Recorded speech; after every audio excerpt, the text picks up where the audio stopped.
नमस्कार, जय हिंद, जय भारत। लगातार शिक्षा की बात दिल्ली में की जा रही है और लगातार इस शिक्षा के ऊपर अभिभावक चिंतित भी हैं।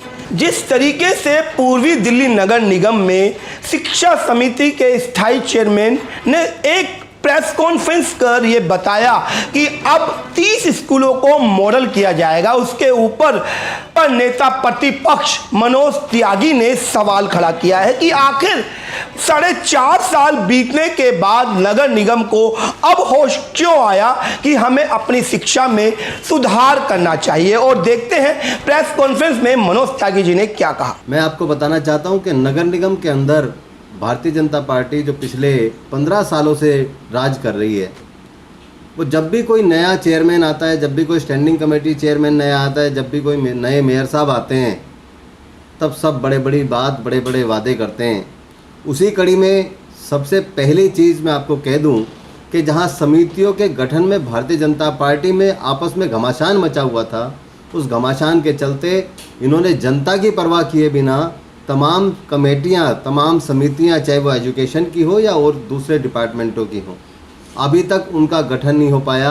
एजुकेशन समिति के चेयरमैन का गठन 5 माह देरी से हो रहा है, जिसके बाद आज जब चेयरमैन साहब अपनी कुर्सी पे बैठते हैं तो एक नए वादे के साथ, नई बात के साथ अपनी पीसी करते हैं और उसमें पता चलता है कि 30 स्कूलों को मॉडल बनाने की बात कही भारतीय जनता पार्टी के चेयरमैन साहब ने, जो शिक्षा समिति के चेयरमैन हैं। आज 4.5 साल निकल चुके हैं। 4.5 साल निकलने के बाद भारतीय जनता पार्टी के नेताओं की आंख खुली है कि हमें स्कूलों को अच्छा करना है, बेहतर करना है, उनको मॉडल स्कूल बनाना है, उनमें अच्छी अच्छी सुविधाएँ देनी है। आज उनकी आंख खुली है क्योंकि उनको पता है 6 महीने बाद चुनाव आने वाला है। मैं आपको उसी कड़ी में एक चीज़ बता दूं कि जहां भारतीय जनता पार्टी बात करती है 30 स्कूलों को मॉडल बनाने की, मात्र 30 स्कूलों को मॉडल स्कूल बनाने की बात करती है, वहां एमसीडी के पास 354 अपने स्कूल हैं और 11 अनुदान जो अनुदान के तहत चलते हैं, 11 वो स्कूल हैं।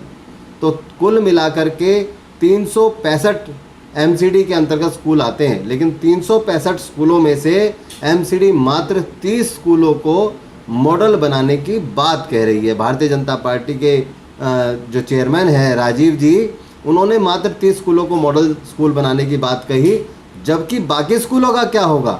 और आज सिर्फ कहा जा रहा है कि उनको मॉडल बनाने के लिए शुरुआत की जाएगी, तो ये कब होगी, कब तक जाके पूरा होगा। तो ये सबको पता है कि ये लोक लुभावन सपने हैं। आज चुनाव को देखते हुए आप इस तरह की बातें कर रहे हैं। मैं आपके संज्ञान में लाना चाहता हूं कि ये स्कूलों की वो लिस्ट है, ये स्कूलों की वो लिस्ट है जिसके अंदर कितने स्कूल, कौन से स्कूल में कितने टीचर हैं, कितने टीचर सरप्लस हैं और कितने टीचर उस स्कूल के अंदर होने चाहिए थे, वो संख्या इसके अंदर दी हुई है।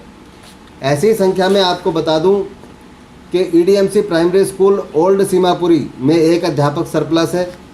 नंद नगरी के अंदर A2 ब्लॉक के अंदर 2 टीचर सरप्लस हैं और एक भजनपुरा D1 स्कूल है, उसके अंदर 3 अध्यापक सरप्लस हैं। शास्त्री पार्क सेकंड के अंदर 2 अध्यापक सरप्लस हैं। इस तरीके से ऐसे तकरीबन 22-25 स्कूल हैं। कुल 28 स्कूल हैं जिनके अंदर किसी में 4 अध्यापक सरप्लस हैं, किसी में 2 अध्यापक सरप्लस हैं। उसी में से बिहारीपुर फर्स्ट और बिहारीपुर सेकंड के अंदर 4-4 अध्यापक सरप्लस हैं। ये वो अध्यापक होते हैं जो मेट्रो स्टेशन के नज़दीक होने की वजह से अपना ट्रांसफ़र दूसरे किसी स्कूलों में नहीं कराते और अपनी पॉलिटिकल अप्रोच की वजह से एक ही स्कूल के अंदर बिना ज़रूरत के भी ज़्यादा अध्यापक रखे जाते हैं। तो ये तमाम ऐसी लिस्ट मैंने आपको दिखाई है जिसमें 28 स्कूल ऐसे हैं जिनके अंदर किसी में 2 टीचर सरप्लस है, किसी में 4 सरप्लस है, किसी में 3 सरप्लस है। तो आखिर इन सरप्लस टीचर्स को इन स्कूलों में क्यों रखा गया है? क्यों इनकी उन स्कूलों में नियुक्ति नहीं की गई जहाँ पे वास्तविक ज़रूरत है स्कूलों के अंदर? मैं आपको बता दूं, एक स्कूल है ब्रह्मपुरी X ब्लॉक के अंदर, उसके अंदर 900 बच्चे हैं। 900 बच्चे पे 14 अध्यापकों का वहाँ पे रखा गया है, जबकि 900 बच्चे के हिसाब से अगर आप आकलन करें 40 बच्चे पे एक अध्यापक की जो रेशो होती है, अगर उसके हिसाब से आप आकलन करें तो 22 अध्यापकों का यहाँ पे अपॉइंटमेंट होना चाहिए था, लेकिन 14 है। इसी तरह का एक दयालपुर स्कूल है इवनिंग शिफ्ट का, दयालपुर इवनिंग। दयालपुर स्कूल के अंदर 1800 बच्चे हैं साहब। कितने बच्चे हैं? 1800 बच्चे। 1800 बच्चे पे टीचर कितने? मात्र 13 टीचर हैं, मात्र 13 टीचर। तो मैं कहना चाहता हूँ चेयरमैन साहब को कि ऐसे स्कूलों में जाकर के आपने क्यों नहीं सर्वे किया, ऐसे स्कूलों में जाकर के आपने क्यों नहीं विजिट किया, ऐसे अध्यापकों की संख्या जहाँ कम है उसके बारे में क्यों नहीं बात करी। आप सिर्फ लोक लुभावन सपने दिखाना चाहते हैं, मॉडल स्कूल की बात करना चाहते हैं, मॉडल स्कूल का सपना दिखा करके लोगों से खाली वोट लूटना चाहते हैं। उस तरीके का ये नहीं चल पाएगा।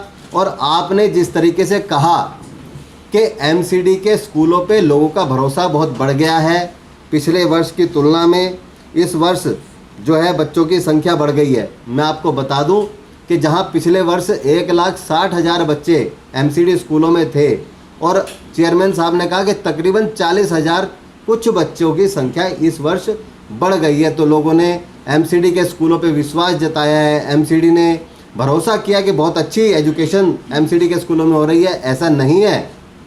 मैं भारतीय जनता पार्टी के तमाम नेताओं को और मेयर साहब को और शिक्षा समिति के चेयरमैन साहब को बताना चाहता हूं कि ऐसा नहीं है। इन बच्चों की संख्या इस वजह से नहीं बढ़ी, इन बच्चों की संख्या बढ़ी है डिप्टी सीएम आदरणीय मनीष सिसोदिया जी ने जो एक सर्कुलर जारी किया कि आप बिना टीसी के, बिना स्कूल लिविंग सर्टिफिकेट के, बिना टीसी के आप किसी भी सरकारी स्कूल के अंदर दाखिला ले सकते हैं, जिसकी वजह से एमसीडी स्कूल के अंदर जो लोग अपनी फ़ीस जमा नहीं करा पा रहे थे प्राइवेट स्कूलों में, उनके बच्चों ने एमसीडी प्राइमरी स्कूलों में दाखिला लेने का काम किया है। उसमें अगर सही मायने में माना जाए तो माननीय उप मुख्यमंत्री जी ने उस तमाम दिल्ली की जनता के बच्चों का और उनके पिता का जो आर्थिक शोषण हो रहा था, उस आर्थिक शोषण से बचाने का काम उप मुख्यमंत्री मनीष सिसोदिया जी ने किया, जिसकी वजह से एमसीडी के अंदर 40,000 बच्चे और दिल्ली सरकार के स्कूलों में 2 लाख बच्चों की संख्या बढ़ी है। बढ़ी हुई संख्या बता रहा हूँ मैं आपको, 40,000 एमसीडी स्कूलों में और 2 लाख दिल्ली के सरकारी स्कूलों में बच्चों की संख्या बढ़ी है। उसका सिर्फ एक यही कारण है कि कोरोना काल के अंदर लोगों के पास रोजगार नहीं है, व्यापार नहीं है, धंधे नहीं है, जिसकी वजह से उन्होंने अपने बच्चों की प्राइवेट स्कूलों में फ़ीस जमा कराने में असमर्थता जताते हुए सरकारी स्कूलों की ओर मुख किया है। और जहां दिल्ली सरकार के स्कूल एक पूरी दुनिया में उदाहरण के रूप में नाम लिया जाता है दिल्ली के स्कूलों का, वहीं आज जब टीचर सम्मान समारोह हो रहा है तो हमारे चेयरमैन साहब उत्तर प्रदेश के उप मुख्यमंत्री, उत्तर प्रदेश के शिक्षा मंत्री को उस कार्यक्रम में बुला रहे हैं, जिसमें दिल्ली के शिक्षा मंत्री जो पूरे संसार के अंदर एक आइकन माने जाते हैं, एक एजुकेशन आइकन के रूप में जाने जाते हैं, उनको ना बुला करके दिल्ली के लोगों का अपमान करने का काम शिक्षा समिति के चेयरमैन साहब ने किया है, जो उनको उसका खामियाजा उनको भुगतना पड़ेगा।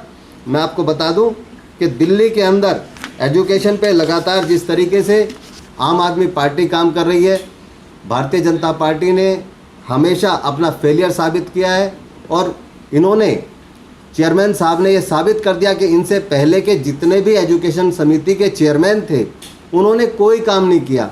उन्होंने एक भी स्कूल को मॉडल बनाने का काम नहीं किया, उन्होंने एजुकेशन पे कोई अच्छा काम नहीं किया। सीसीटीवी में, जहां सीसीटीवी की बात कर रहे हैं, सीसीटीवी का एक बहुत बड़ा घपला स्कूलों में सीसीटीवी लगाने का, जिसका हमने टेंडर कैंसिल कराया, हमने उसके खिलाफ आवाज़ उठाई और उसमें बहुत बड़ा भ्रष्टाचार, 70,000 रुपये का एक कैमरा स्कूल के अंदर लगाया जा रहा था, जो बहुत बड़ा भ्रष्टाचार था, उसको हमने उजागर किया, जिसके बाद उस पर रोक लगी। तो मैं ये कहना चाहता हूँ कि आप भ्रष्टाचार को बंद कर शिक्षा पे काम करने का काम करें। लेकिन दिल्ली की जनता समझ चुकी है कि आज जब 6 महीने रह गए हैं, तब आप इस तरह का जो लोक लुभावन सपना दिखाने का काम दिल्ली की जनता को कर रहे हैं। दिल्ली की जनता उस लोक लुभावन आपके उसमें जाल में फंसने वाली नहीं है। दिल्ली की जनता समझ चुकी है कि भारतीय जनता पार्टी जो एमसीडी में बैठी है वो पूरी तरीके से करप्ट है, भ्रष्ट है और लगातार भ्रष्टाचार करते हुए तमाम चीज़, चाहे शिक्षा हो, चाहे स्वास्थ्य हो, तमाम जगह पे भ्रष्टाचार नए नए आयामों को क्रॉस कर रहा है। तो आज पूरी दिल्ली मन बना चुकी है कि भारतीय जनता पार्टी को एमसीडी से हटा करके इसमें आम आदमी पार्टी की सरकार को दिल्ली में लाना है। मनोज जी, कल जो प्रेस कॉन्फ्रेंस हुई थी उसमें ये जिक्र किया गया था कि 30 स्कूल, जैसे कि आपने भी सवाल उठाया है कि सिर्फ 30 ही क्यों चुने गए हैं। जी।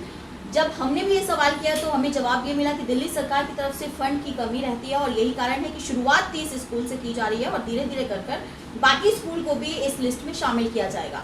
तो फंड का जो अभाव है, जो फंड का रोना है और बार बार ये कहना कि दिल्ली सरकार फंड नहीं दे रही, तो आप उसका भी जिक्र कीजिए कि फंड नहीं है या दिलवाएंगे या क्या है, क्या पूरा मामला है। देखिए, मैं आपको बता दूं कि पिछले 4.5 वर्षों से हम भारतीय जनता पार्टी के तमाम नेताओं को एक ही रोता देख रहे हैं कि हमारे पास फंड नहीं है। अगर एजुकेशन में फंड नहीं था तो आपकी इतनी बड़ी बड़ी बिल्डिंगें कैसे बन गई? आपने कई स्कूल जिनकी ज़रूरत नहीं थी उनको तोड़ के बनाने का काम किया। आपने 2-2 मंजिल के अच्छे बने हुए स्कूलों को तोड़ करके और उनको बनाने का काम किया। आपने उस पैसे को यूटिलाइज़ क्यों नहीं किया? उन स्कूलों को मॉडल बनाने का काम क्यों नहीं किया? आज आप 30 स्कूलों को मॉडल बनाने की बात करें, इसके लिए कहीं तो धन होगा आपके पास, कहीं से तो पैसा होगा। अगर आपके पास फंड नहीं है तो इसका मतलब आप झूठ बोल रहे हैं। इसका मतलब आप मॉडल स्कूल बनाएंगे कहाँ से? 30 स्कूलों के लिए अगर आज है तो जिस दिन पहले वर्ष में 2017 में हम लोग आकर के पार्षद बने थे और जीत करके आए थे और यहाँ पे भारतीय जनता पार्टी की सत्ता बनी थी, तो पहले वर्ष में 30 मॉडल स्कूल क्यों नहीं बनाए गए?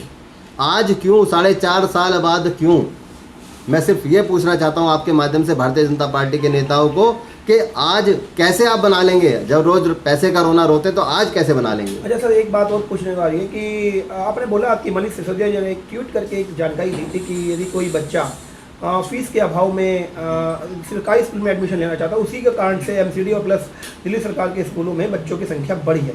लेकिन उसके बाद एक और आ रही है कि स्कूल की जो एक यूनिटी है वो इसके लिए हाईकोर्ट का दरवाज़ा खटखटा चुकी है और उन्होंने साफ तौर पे कहा कि अभी एक सर्कुलर जारी होने की वजह से पैसा नहीं लिया जा रहा, लेकिन यह पैसा एरियर के तौर पर उस पेरेंट्स को यदि यह केस जीत जाते हैं तो देना होगा।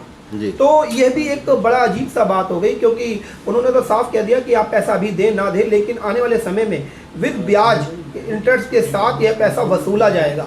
तो दिल्ली सरकार का एक बस मैं तो मान सकता हूँ कि कुछ समय के लिए, क्योंकि पैसा तो उनका बनता है और वो जायज़ पैसा है, फीस है, सुप्रीम कोर्ट का ऑर्डर है और सुप्रीम कोर्ट के ऑर्डर के बाद इस तरह का फरमान और उसके बाद आप कह रहे हैं बच्चों की संख्या बढ़ गई, तो कहीं ना कहीं स्कूल वालों के लिए क्या कहेंगे?